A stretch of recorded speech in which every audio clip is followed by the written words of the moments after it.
ಈ ಹೆಂಗಸರನ್ನ ಅಪಮಾನಕರವಾದಂತಹ ರೀತಿಯಲ್ಲಿ ಹಿಡ್ಕೊಳ್ಳೋದು, ಅವರನ್ನು ಅತ್ಯಂತ ಹೀನಾಯವಾಗಿ ನಡೆಸ್ಕೊಳ್ಳೋದು, ಅತ್ಯಾಚಾರ ಮಾಡೋದು, ಅಪಮಾನಿಸೋದು, ಇದು ಅವರ ಧರ್ಮದಲ್ಲಿ, ಧರ್ಮ ಅಂತ ಹೇಳ್ಬೋದಾ ಇದನ್ನು, ಅವರ ಮತದಲ್ಲಿ ಅವರಿಗೆ ಕೊಟ್ಟಿರುವಂಥ ದೀಕ್ಷೆ. ಆದರೆ ಇಲ್ಲಿ ಎರಡು ವಿಭಿನ್ನ ಸಮುದಾಯಗಳಿದ್ದು ಎರಡು ಬೇರೆ ಬೇರೆ ದಿಕ್ಕಿನಲ್ಲಿ ಹೋಗ್ತಾ ಇದೆ.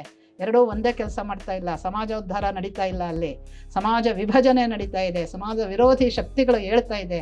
ಅದನ್ನ ಹೇಳಬೇಡ್ವಾ, ನೋಡಬೇಡ್ವಾ, ಅಧ್ಯಯನ ಮಾಡಬೇಡ್ವಾ, ವಿಮರ್ಶೆ ಮಾಡಬೇಡ್ವಾ? ಇಸ್ಲಾಂ ಯಾವ ಉದ್ದೇಶ ಇಟ್ಟುಕೊಂಡು ಪ್ರವೇಶ ಮಾಡ್ತು ಭಾರತದ ಮೇಲೆ? ಇನ್ನೊಂದು, ಹಿಂದೂಗಳಲ್ಲಿ ತತ್ಕಾಲದಲ್ಲಿ ಇದ್ದಂತಹ ಏನೇನು ಈ ಕಳಪೆ ಇದು ಗುಣಗಳಿತ್ತು, ಅಂದರೆ ದೋಷಗಳಿತ್ತು ಅನ್ನೋದನ್ನು ಒಂದು ಏನು ಬೇಕು ಹೇಳ್ಕೊಡ್ತೀವಿ, ಎಷ್ಟು ಬೇಕು ಕೇಳ್ಕೊಡ್ತೀವಿ ಅಂತ.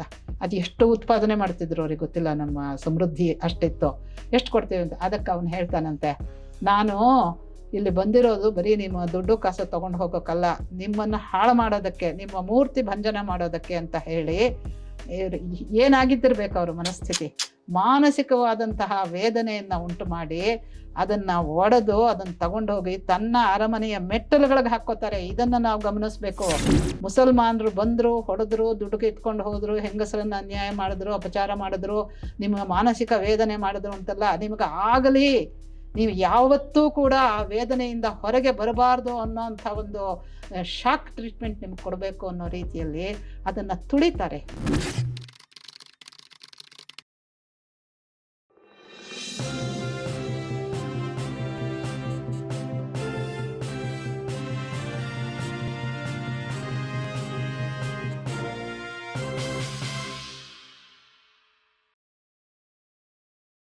ಈ ಹೆಂಗಸರನ್ನ ಅಪಮಾನಕರವಾದಂತಹ ರೀತಿಯಲ್ಲಿ ಹಿಡ್ಕೊಳ್ಳೋದು, ಅವರನ್ನು ಅತ್ಯಂತ ಹೀನಾಯವಾಗಿ ನಡೆಸ್ಕೊಳ್ಳೋದು, ಅತ್ಯಾಚಾರ ಮಾಡೋದು, ಅಪಮಾನಿಸೋದು, ಇದು ಅವರ ಧರ್ಮದಲ್ಲಿ, ಧರ್ಮ ಅಂತ ಹೇಳ್ಬೋದಾ ಇದನ್ನು, ಅವರ ಮತದಲ್ಲಿ ಅವರಿಗೆ ಕೊಟ್ಟಿರುವಂಥ ದೀಕ್ಷೆ.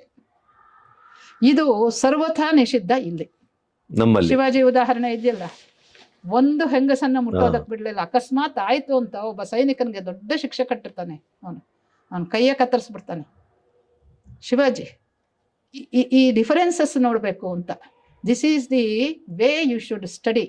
ಎರಡು ವಿಭಿನ್ನ ಸಮುದಾಯಗಳು ಇದ್ದಾಗ ನೋಡಿ, ನಿಮಗೆ ಎರಡು ಕಣ್ಣು ಒಂದೇ ದೃಷ್ಟಿ ಅದು ಬೇರೆ, ಎರಡು ಕಿವಿ ಒಂದೇ ಕೇಳೋದು, ಎರಡು ಮೂಗು ಅದೆಲ್ಲ ಇರ್ಬೋದು, ಎರಡು ತುಟಿ ಮಾತು ಒಂದೇ, ದಿಸ್ ಈಸ್ ಡಿಫರೆಂಟ್.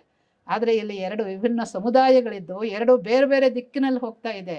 ಎರಡೂ ಒಂದೇ ಕೆಲಸ ಮಾಡ್ತಾ ಇಲ್ಲ. ಸಮಾಜ ಉದ್ಧಾರ ನಡೀತಾ ಇಲ್ಲ, ಅಲ್ಲಿ ಸಮಾಜ ವಿಭಜನೆ ನಡೀತಾ ಇದೆ, ಸಮಾಜ ವಿರೋಧಿ ಶಕ್ತಿಗಳು ಹೇಳ್ತಾ ಇದೆ. ಅದನ್ನು ಹೇಳಬೇಡ್ವಾ, ನೋಡಬೇಡ್ವಾ, ಅಧ್ಯಯನ ಮಾಡಬೇಡ್ವಾ, ವಿಮರ್ಶೆ ಮಾಡಬೇಡ್ವಾ, ತಿಳ್ಕೊಬೇಡ್ವಾ? ಇದನ್ನು ಮಾಡಿದವರು ಅಂಬೇಡ್ಕರ್ ಒಬ್ಬರು, ಇವರೊಬ್ಬರು.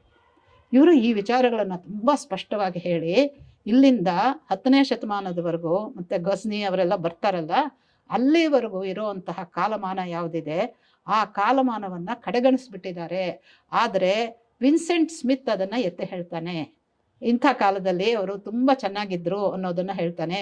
ಆ ಯುರೋಪಿಯನ್ ಹಿಸ್ಟೋರಿಯನ್ಸ್ ಹೇಳೋದನ್ನು ಕೂಡ ನೀವು ಹೇಳೋಲ್ವಲ್ಲ ಅಂತ ತತ್ಕಾಲೀನವಾದಂಥ ನಮ್ಮ ಭಾರತೀಯ ಇತಿಹಾಸಕಾರರಿಗೆ ತಪರಾಕಿ ಕೊಡ್ತಾರೆ.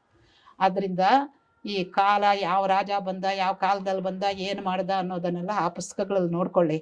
ನಾನು ಅದರಿಂದ ಏನಾಯಿತು ಅನ್ನೋದನ್ನು ಹೇಳ್ತೀನಿ ನನ್ನ ದೃಷ್ಟಿಯಿಂದ ಅಂತ ಹೇಳಿ ವಿಮರ್ಶಾಪೂರ್ವಕವಾಗಿ ಇವರು ಮುಖ್ಯಾಂಶಗಳನ್ನು ಮಾತ್ರ ಹೇಳ್ತಾ ಹೋಗ್ತಾರೆ. ಸೊ ಇವಾಗ 5ನೇ ಈ ಚಿನ್ನದ ಯುಗದಲ್ಲಿ ಸ್ಪಷ್ಟವಾಗೋದು ಮುಖ್ಯವಾಗಿ 3 ಪಾಯಿಂಟ್ಸ್. ಒಂದು, ಇಸ್ಲಾಂ ಯಾವ ಉದ್ದೇಶ ಇಟ್ಟುಕೊಂಡು ಪ್ರವೇಶ ಮಾಡ್ತು ಭಾರತದ ಮೇಲೆ. ಇನ್ನೊಂದು, ಹಿಂದೂಗಳಲ್ಲಿ ತತ್ಕಾಲದಲ್ಲಿ ಇದ್ದಂತಹ ಏನೇನು ಈ ಕಳಪೆ ಇದು ಗುಣಗಳಿತ್ತು, ಅಂದರೆ ದೋಷಗಳಿತ್ತು ಅನ್ನೋದನ್ನು ಒಂದು.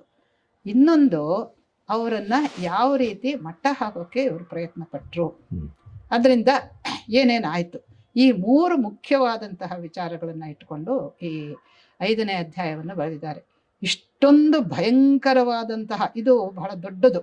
ಅಂದರೆ ಕಾಲಮಾನದಲ್ಲೂ ಕೂಡ, ಅಂದರೆ 8ನೇ ಶತಮಾನದಲ್ಲಿ ಆರಂಭ ಆಗಿ 10ನೇ ಶತಮಾನದಲ್ಲಿ ಏನು ಅವರು ರಾಜ್ಯ ಸ್ಥಾಪನೆ ಮಾಡಿಕೊಂಡು ಪ್ರಭುತ್ವ ಕೇಂದ್ರ ಮಾಡಿಕೊಂಡು ಅಲ್ಲಿಂದ ಈ ಟಿಪ್ಪು ಸುಲ್ತಾನ್ ಕಾಲದವರೆಗೂ 18ನೇ ಶತಮಾನದವರೆಗೂ ಇದ್ರಲ್ಲ.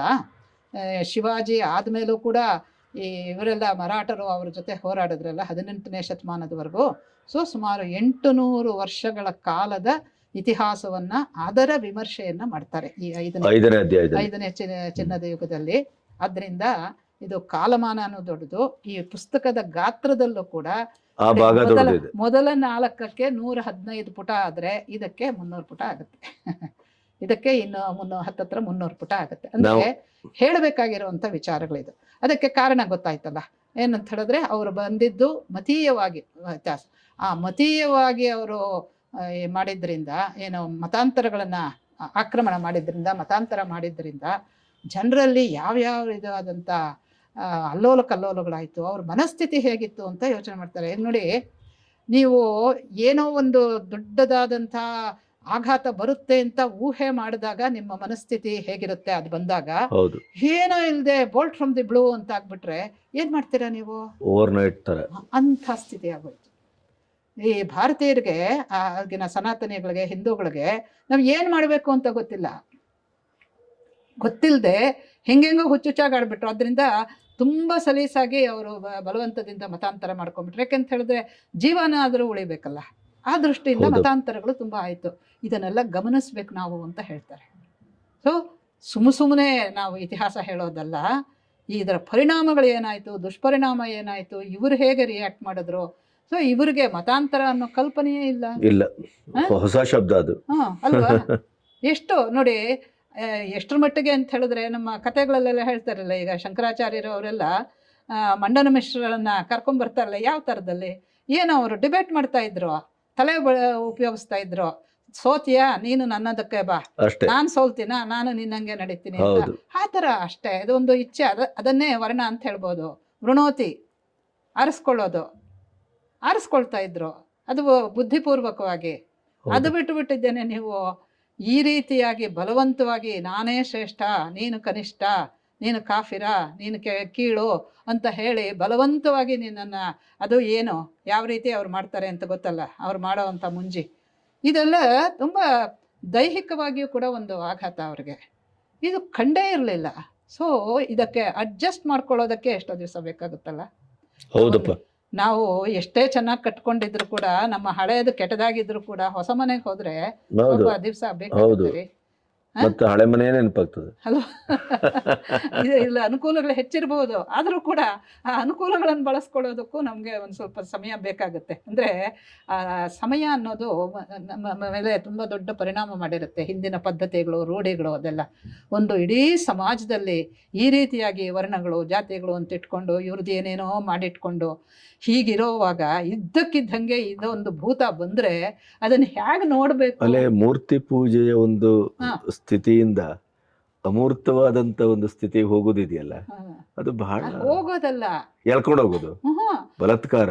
ಅದು ಅತ್ಯಂತ ಕನಿಷ್ಠವಾದ್ದು, ಹೀನಾಯವಾದದ್ದು, ಅಪಮಾನಕರ ಅಂತ ನಾಶ ಮಾಡ್ತಿದ್ರಲ್ಲ. ಅವರು ದಿ ಫ್ಲೈಟ್ ಆಫ್ ಡೀಟೀಸ್ ಅಂತ ಒಂದು ಪುಸ್ತಕ ಬರೆದಿದ್ದಾರೆ. ಸನಾತನಿಗಳು ಯಾರು ನಾವು ಇಷ್ಟ ದೇವತೆ ಅಂತ ಒಂದು ಇದನ್ನು ಇಟ್ಕೊಂಡು ಪೂಜೆ ಮಾಡ್ತಿರ್ತೀವಲ್ವಾ, ಆ ಮೂರ್ತಿಗಳನ್ನು ಇವರುಗಳು ಅಪಮಾನ ಮಾಡಿದಾಗ, ಅದನ್ನು ಒಡೆದಾಗ ದೇವಸ್ಥಾನ, ನಿಮಗೆ ಆಮೇಲೆ ಇದರದ್ದು ಡೀಟೇಲ್ ಹೇಳ್ತೀನಿ, ಸೋಮನಾಥ ಮಂದಿರ ಏನಾಯಿತು ಅಂತ. ಆ ಸೋಮನಾಥ ಮಂದಿರದಲ್ಲಿ ಅವರು ದುಡ್ಡು ಕೊಡೋದು ನಿಂಗೆ ಎಷ್ಟು ಬೇಕೋ ಬೇಕಾಗದ ಕೊಡ್ತೇನೆ ಅಂತ ಕೇಳ್ತಾರೆ ಅವನ ಗಜ್ನಿಗೆ. ಆದರೆ ಅವನು ಹೇಳ್ತಾನೆ, ನಮಗೆ ಅದೆಲ್ಲ ಬೇಕಾಗಿರೋದು, ನನಗೆ ಬೇಕಾಗಿರೋದು ನಿಮ್ಮನ್ನು ಹಾಳು ಮಾಡೋದು ಅಂತ ಹೇಳಿಬಿಟ್ಟು ಅದರದ್ದು ತುಂಬ ವಿಸ್ತಾರವಾಗಿ ಬಂದಿದೆ ಇದರಲ್ಲಿ. ಯಾಕೆಂದರೆ ಅದನ್ನು ತುಂಬ ಹೀನಾಯವಾಗಿ ಕಥನ ಮಾಡ್ತಾರೆ ನಮ್ಮ ಮುಂದಿನ ಇತಿಹಾಸಕಾರರು. ಅಲ್ಲಿನ ರಾಜ ಓಡೋಗ್ಬಿಡ್ತಾನೆ ಪಾಪ, ಅವನಿಗೆ ಭಯ ಹತ್ಕೊಂಡ್ಬಿಡುತ್ತೆ. ಯಾಕೆಂದರೆ ಇವನು ಅಷ್ಟೊತ್ತಿಗೆ 3-4 ಸತಿ ಬಂದಿದ್ದ. ಸೊ ಇವನು ಇನ್ನೂ with renewed forces he comes with ferociously and he feels ನನಗೆ ಇವನನ್ನು ಎದುರಿಸೋಕ್ಕಾಗಲ್ಲ ಅಂತ ಹೇಳ್ಬಿಟ್ಟು ಭೀಮ ಅಂತ, ನೋಡಿ ಇಂಥ ಐರನಿ ಅಂತ, ಅವನ ಹೆಸರು ಭೀಮ ಅಂತ, ಅವನು ಓಡೋಗ್ಬಿಡ್ತಾನೆ. ಆ ಸಮಯದಲ್ಲಿ ಜನ ಏನು ಮಾಡ್ತಾರೆ ಗೊತ್ತಾ, ರಾಜ ಓಡೋದ್ನಲ್ಲ ಅಂತ ಅವರು ಓಡೋಗಲ್ಲ. ಇಲ್ಲಿ ನೋಡಿ ನಾಯಕ ಅಂತ ಒಪ್ಕೊಳ್ಳೋದಿಲ್ಲ ಅವನನ್ನು. ಸಾಮಾನ್ಯ ಜನರು, ಅಲ್ಲಿನ ಅರ್ಚಕರು, ಅವರು ಒಂದು ದೊಡ್ಡ ಕರೆ ಕೊಡ್ತಾರೆ, ಯಾರ್ಯಾರು ನಮ್ಮ ದೇವಸ್ಥಾನನ ಉಳಿಸ್ಕೋಬೇಕೋ ಅಂಥವರೆಲ್ಲ ಬನ್ನಿ ಅಂತ ಹೇಳ್ಬಿಟ್ಟು. ಆವಾಗ ಒಂದು 50,000 ಜನ ಸೇರ್ಕೊಳ್ತಾರೆ. 3 ದಿವಸ ಆಗುತ್ತೆ ಅವನಿಗೆ ಒಳಗೆ ಹೋಗೋದಕ್ಕೆ, ಯಾರಿಗೆ, ಸುಲ್ತಾನನಿಗೆ, ಗಜ್ನೀನವನಿಗೆ. ಆವಾಗ ಇವರು ಈ ಅರ್ಚಕರೆಲ್ಲ ಹೇಳ್ತಾರೆ, ನಿನಗೆ ಅಲ್ಲಿಂದ ಬಂದಿದೀಯಾ, ಏನು elephant loads of wealth they use to carry ಅಲ್ವಾ, ಹಿಂಗೇನು ಬೇಕು ಹೇಳ್ಕೊಡ್ತೀವಿ, ಎಷ್ಟು ಬೇಕು ಕೇಳ್ಕೊಡ್ತೀವಿ ಅಂತ. ಅದು ಎಷ್ಟು ಉತ್ಪಾದನೆ ಮಾಡ್ತಿದ್ರು ಅವ್ರಿಗೆ ಗೊತ್ತಿಲ್ಲ, ನಮ್ಮ ಸಮೃದ್ಧಿ ಅಷ್ಟಿತ್ತು. ಎಷ್ಟು ಕೊಡ್ತೀವಿ ಅಂತ. ಅದಕ್ಕೆ ಅವನು ಹೇಳ್ತಾನಂತೆ, ನಾನು ಇಲ್ಲಿ ಬಂದಿರೋದು ಬರೀ ನಿಮ್ಮ ದುಡ್ಡು ಕಾಸು ತಗೊಂಡು ಹೋಗೋಕ್ಕಲ್ಲ, ನಿಮ್ಮನ್ನು ಹಾಳು ಮಾಡೋದಕ್ಕೆ, ನಿಮ್ಮ ಮೂರ್ತಿ ಭಂಜನ ಮಾಡೋದಕ್ಕೆ ಅಂತ ಹೇಳಿ. ಏನಾಗಿದ್ದಿರ್ಬೇಕು ಅವ್ರ ಮನಸ್ಥಿತಿ, ಮಾನಸಿಕವಾದಂತಹ ವೇದನೆಯನ್ನು ಉಂಟು ಮಾಡಿ ಅದನ್ನು ಒಡೆದು ಅದನ್ನು ತಗೊಂಡೋಗಿ ತನ್ನ ಅರಮನೆಯ ಮೆಟ್ಟಲುಗಳಿಗೆ ಹಾಕ್ಕೋತಾರೆ. ಇದನ್ನು ನಾವು ಗಮನಿಸ್ಬೇಕು. ಮುಸಲ್ಮಾನರು ಬಂದರು, ಹೊಡೆದ್ರು, ದುಡ್ಡು ಕಿತ್ಕೊಂಡು ಹೋದರು, ಹೆಂಗಸರನ್ನು ಅನ್ಯಾಯ ಮಾಡಿದ್ರು, ಅಪಚಾರ ಮಾಡಿದ್ರು, ನಿಮ್ಮ ಮಾನಸಿಕ ವೇದನೆ ಮಾಡಿದ್ರು ಅಂತೆಲ್ಲ ನಿಮಗೆ ಆಗಲಿ, ನೀವು ಯಾವತ್ತೂ ಕೂಡ ಆ ವೇದನೆಯಿಂದ ಹೊರಗೆ ಬರಬಾರ್ದು ಅನ್ನೋಂಥ ಒಂದು ಶಾಕ್ ಟ್ರೀಟ್ಮೆಂಟ್ ನಿಮ್ಗೆ ಕೊಡಬೇಕು ಅನ್ನೋ ರೀತಿಯಲ್ಲಿ ಅದನ್ನು ತುಳಿತಾರೆ. ವಿಕ್ರಮ್ ಸಂಪತ್ ಹೇಳ್ತಾ ಇರ್ತಾನೆ ಅವಾಗವಾಗ, ಏನಂತ ಹೇಳಿದ್ರೆ, ಈಗ ಆ ಜ್ಞಾನವಾಪಿ ಇದೆಯಲ್ಲ, ಅದನ್ನು ಪೂರ್ತಿ ಯಾಕೆ ಹಾಳು ಮಾಡಿಲ್ಲ? ಯಾಕೆ ಹೇಳಿ? ಅಲ್ಲಿ ಹೋಗೋದು ದಿನ ಓಡಾಡ್ತಾರಲ್ಲ ಕಾಶಿ ಜನರು, ನಾವು ಏನು ಮಾಡ್ತೀವಿ ಅಂತ ನಿಮಗೆ, ನೀವು ನಿತ್ಯ ಅದನ್ನು ನೋಡಿ ಆ ನೋವು ಅನುಭವಿಸ್ಬೇಕು, ನಿತ್ಯ ಅಪಮಾನದ ಫೀಲಿಂಗ್ ನಿಮಗೆ ಬರಬೇಕು. ಇದು ರೀ ಅವ್ರ ಉದ್ದೇಶ. ಮನಸ್ಥಿತಿ ಇರೋದು. ಇದನ್ನ ವರ್ತಮಾನದಲ್ಲಿ ಗಮನಿಸುವುದಾದ್ರೆ, ಪ್ರವಾದಿಗಳ ಹೆಸರನ್ನ ಬಳಸಿ ಏನಾದ್ರೂ ಒಂದು ಸಣ್ಣ ಪ್ರಶ್ನೆ ಮಾಡಿದ್ರೆ ಬೆಂಕಿ ಹೊತ್ತು ಉರಿತದೆ. ಡೆಕ್ಕನ್ ಹೇಳಿದ ಕಥೆ ಇದೆಲ್ಲ ನಿಮ್ಗೆ ಗೊತ್ತು ಅಲ್ವಾ? ಆದ್ರೆ ನಮ್ಮ ನಂಬಿಕೆಯ ಮೂರ್ತಿಗಳನ್ನ ಇತ್ಯಾದಿಗಳನ್ನ ಶತಶತಮಾನದಿಂದ ಪೂಜಿಸಿದ್ದು ಅದನ್ನ ಕಾಲಡಿಗೆ ಹಾಕಿ ಚಪ್ಪಡಿ ಮಾಡ್ತಾರೆ ಅಂತ ಆದ್ರೆ, ಈಗಲೂ ಇದೆ, ಜಮಾ ಮಸೀದಿಲಿ ಇದೆ ಅಂತ ಹೇಳ್ತಾರೆ. ಮಥುರಾ ಟೆಂಪಲ್ ಮಾಡಿದ್ದು, ಕಾಶಿ ವಿಶ್ವನಾಥ್ ಮಂದಿರದ್ದು ಅದೆಲ್ಲ ಇದೆ. ಅವ್ರಿಗೆ ನಿಮಗೆ ಹಾನಿ ಮಾಡೋದಷ್ಟೇ ಇಲ್ಲ, physically, mentally should be treated. ಅಲ್ಲ, ಈಗ ಅದೇ ಅದರದ್ದೇ ಒಂದು ಸ್ಯಾಂಪಲ್ ಇದು ಯಾವುದು, ನಿಮಗೆ ತಿರುಪತಿ ಲಡ್ಡು ಪ್ರಕರಣ. ನಮ್ಮ ನಂಬಿಕೆಯ ನೆಲೆಯನ್ನ ಭ್ರಷ್ಟಗೊಳಿಸುವಂತ ಕೆಲಸ ಅದು. ಇದನ್ನೇ ಸಾವರ್ಕರ್ ಮತ್ತೆ ಮತ್ತೆ ಹೇಳೋದು, ಹಿಂದೂಗಳಿಗೆ ಪ್ರತಿ ಏಟು ಕೊಡೋದು ಗೊತ್ತು, ಆದರೆ ಕೊಡಲಿಲ್ಲ ಯಾಕೆ ಅನ್ನೋದನ್ನು ಅನೇಕ ಉದಾಹರಣೆಗಳ ಮೂಲಕ ಹೇಳ್ತಾರೆ. ಅಲ್ಲಿ ನೋಡಿ, ಆ ವಿಚಾರ ಯಾಕೆ ಬಂದಿದ್ದು ಅಂದರೆ, ಗಜ್ನಿ ಟೆಂಪಲ್ ಸೋಮನಾಥನ ಹೊಡೆದಿದ್ದು, ಆಮೇಲೆ 3 ದಿವಸ ಅವರು ಹೋರಾಡ್ತಾರೆ, 50,000 ಜನನೂ ಉರುಳಿ ಬೀಳ್ತಾರೆ. ಆಮೇಲೆ ಅವನು ಒಳಗೆ ಮುಸಲ್ಮಾನರ ಕಡೆಯೂ ಬೇಕಾದಷ್ಟು ಜನ, ಅದು ಕಲ್ಲಿಂದ ಕಟ್ಟಿದ್ದಂಥ ಟೆಂಪಲ್, ತುಂಬ ಕಷ್ಟ ಆಗುತ್ತೆ, ಇವರು ಕಲ್ಲು ಬೀಸ್ತಾರೆ, ಅವರು ಮಾಡ್ತಾರೆ, ಇವರೆಲ್ಲ ಅನ್ಆರ್ಮ್ಡ್, ಇವರೆಲ್ಲ ಸಾಧಾರಣ ವ್ಯಕ್ತಿಗಳು. ಸೊ ಇಷ್ಟೆಲ್ಲ ಮಾಡಿದ ಮೇಲೂ ಕೂಡ ಅವನು ಅಷ್ಟು ಇವರ ಮುಂದೆನೇ ಇವರ ಪ್ರಾಣ ಒಂದು ಹೋಯ್ತು, ಅದರ ಜೊತೆಗೆ ಮಾನನೂ ಹೋಯ್ತು ಅನ್ನೋರುತ್ತೆ, ಎಲ್ಲನೂ ಮಾಡಿಬಿಟ್ಟು ಹೋಗ್ತಾರೆ. ಇಂಥದ್ದನ್ನು ಹೇಳೋವಾಗ ಇವರು ದೇವರು ಬಂದು ಕಾಪಾಡಲಿಲ್ಲ ಇವ್ರಿಗೆ, ದೇವರ ಶಕ್ತಿ, ಹೀಗೆಲ್ಲ ಮಾತಾಡ್ತಾರಲ್ಲ. ಈಗ ಯಾವ ಯುದ್ಧದಲ್ಲಿ ಅವರು ಸೋತಾಗ ಅಲ್ಲ ಯಾಕೆ ಬಂದು ಕಾಪಾಡಲಿಲ್ಲ ಅಂತ ಇವ್ರು ಕೇಳೋದಿಲ್ಲ.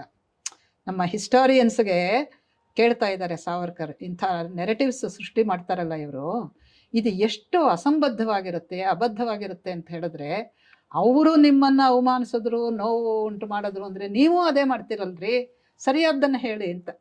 ಅದಕ್ಕೋಸ್ಕರ ಈ ಪುಸ್ತಕ ಬರೆದಿದ್ದೀನಿ ಅಂತ ಮತ್ತೆ ಮತ್ತೆ ಉದಾಹರಣೆಗಳನ್ನು ಕೊಡ್ತಾರೆ. ಈ ಉದಾಹರಣೆಗಳನ್ನು ಕೊಡೋದು ಈ ಕಾರಣಕ್ಕೋಸ್ಕರವಾಗಿ. ಅಲ್ಲಿ ಸಾಮಾನ್ಯರು ಎದುತ್ತಿದ್ದು ನೋಡಿ, ಅದು ಇವತ್ತಿನವರೆಗೂ ಹೇಗೆ ಉಳಿದಿದೆ ಅಂತ ನನಗೆ ಬಹಳ ಬೇಸರ ಆಯಿತು. ಹೇಳ್ಬಿಡ್ತೀನಿ ನಿಮಗೆ ಗಣಪತಿಯವರೇ, ಈಗ ರಾಮ ಮಂದಿರ ಇದೆಯಲ್ಲ, 500 ವರ್ಷಗಳು ಬೇಕಾಯ್ತಾ ನಿಮಗೆ? ಬೇಕಾಯ್ತಲ್ವಾ?